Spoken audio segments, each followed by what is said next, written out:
রাজধানীর নিউমার্কেট থানার হত্যা মামলায় আওয়ামী লীগের প্রেসিডিয়াম সদস্য ও সাবেক খাদ্যমন্ত্রী অ্যাডভোকেট কামরুল ইসলামকে ৮ দিনের রিমান্ড দিয়েছেন আদালত। মঙ্গলবার Dhaka chief metropolitan magistrate Mohammad Ziadur রহমানের আদালত শুনানি শেষে এ আদেশ দেন। রিমান্ড শুনানিতে পুলিশ জানায় ১৯ জুলাই নীলক্ষেতে ছাত্র জনতার আন্দোলনে পুলিশ গুলি চালায়। সে সময় ব্যবসায়ী আব্দুল ওয়াদুদ গুলিবিদ্ধ হয়ে মারা যান। ঘটনার সঙ্গে কামরুল ইসলাম সরাসরি জড়িত। আওয়ামী লীগের প্রভাবশালী এ নেতা ধানমন্ডি সহ আশেপাশের এলাকায় সে সময় ত্রাসের রাজত্ব কায়েম করে। তার সরাসরি ইন্ধনে গুলি চালানো হয়। এদের সাথে কোনো আলোচনার কোনো সুযোগ নেই। তবে আসামিপক্ষ অভিযোগ অস্বীকার করে তাকে নির্দোষ দাবি করে জামিন চান, যার বিরোধিতা করে রাষ্ট্রপক্ষ এবং রিমান্ডের পক্ষে যুক্তি তুলে ধরেন। উভয় পক্ষের শুনানি শেষে আদালত কামরুল ইসলামের কাছে জানতে চান কিছু বলবে কিনা।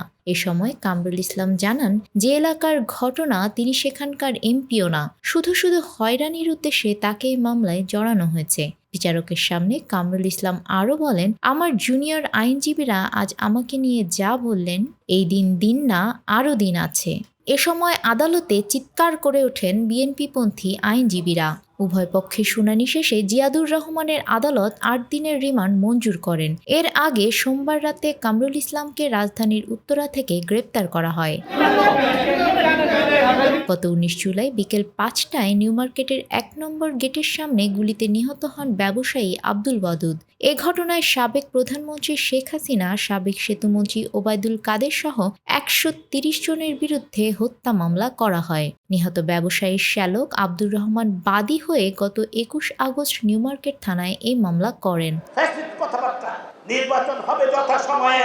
মামলার এজাহারে উল্লেখ করা হয়েছে, ১৯ জুলাই বিকেল ৫টায় নিউমার্কেটের ১ নম্বর গেটের সামনে বৈষম্য বিরোধী ছাত্র জনতার শান্তিপূর্ণ মিছিল চলছিল। এ সময় কিছু আসামির যোগসাজশ ও উস্কানিমূলক বক্তব্যে ও সরাসরি নির্দেশে নিরপরাধ মানুষের উপর গুলি করা হলে ঘটনাস্থলে মাহফুজুর রহমান, নাসির উদ্দিন, শামীম ওসমান, মোহাম্মদ আবু মুসা, মাইনুদ্দিন, শাহাদাত হোসেন, আবির হোসেন সহ অনেক নিরস্ত্র ছাত্র জনতা ও সাধারণ পথচারী আহত হন। আব্দুল ওয়াদুদ নিউমার্কেট থানার প্রিয়াঙ্গন শপিং সেন্টারে নিজ ব্যবসা প্রতিষ্ঠান থেকে বাসায় ফেরার পথে ঘটনাস্থলে গুলিবিদ্ধ হন। এরপর তাকে ঢাকা মেডিকেল কলেজ হাসপাতালে নিয়ে গেলে কর্তব্যরত চিকিৎসক মৃত ঘোষণা করেন।